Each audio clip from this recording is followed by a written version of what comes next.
Yes. బకెట్‌లో హీటర్‌తో ఉడికించాడు. Yes. ఎక్కడి నుంచి తెచ్చాడు అనేది క్వెషన్ మార్క్ ఇక్కడ.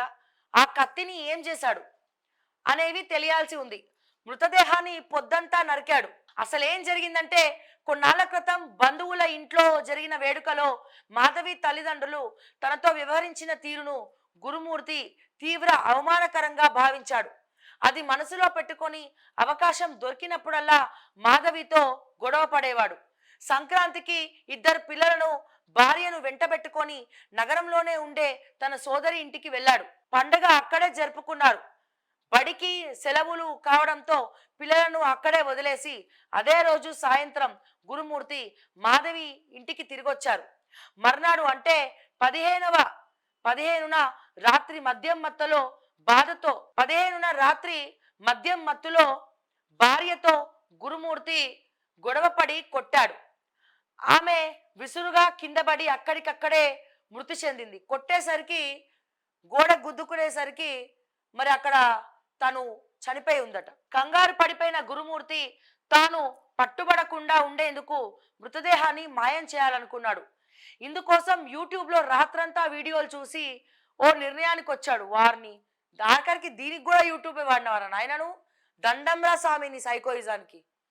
ఛీ, ఏం బతుకులు బతుకుతారు నాకు అర్థం కాదు. ఇగో చేయాలనుకున్నాడు. ఇందుకోసం యూట్యూబ్లో రాత్రంతా వీడియోలు చూసి ఓ నిర్ణయానికి వచ్చాడట. 16న ఉదయం భార్య మృతదేహాన్ని బాత్రూమ్ వద్దకు లాక్కెళ్ళి అక్కడ చెక్క మొద్దుపై మృతదేహాన్ని ముక్కలు ముక్కలుగా నరికాడు. పొద్దంతా అతడు ఇదే పనిలో ఉన్నాడు. రాత్రికి ఆ ముక్కల్ని బకెట్లో వేసి హీటర్తో ఉడికించాడు.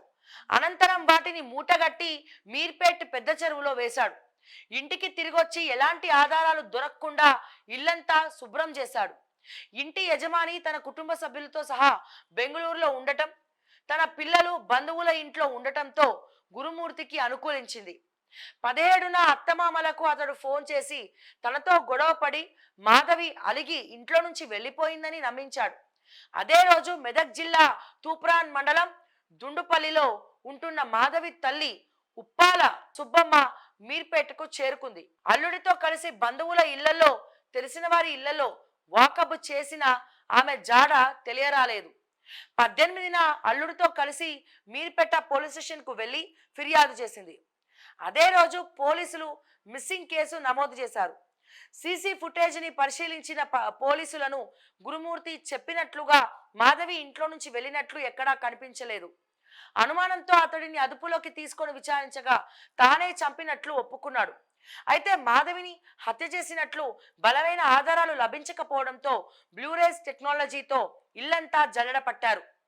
బాత్రూంలో గదిలో ఉన్న దుస్తులపై మృతదేహాన్ని ముక్కలు చేసిన చెక్క ముద్దపై కంటికి కనిపించని మానవ మాంసపు అవశేషాలు ఈ టెక్నాలజీ ద్వారా పోలీసులకు దొరికాయి.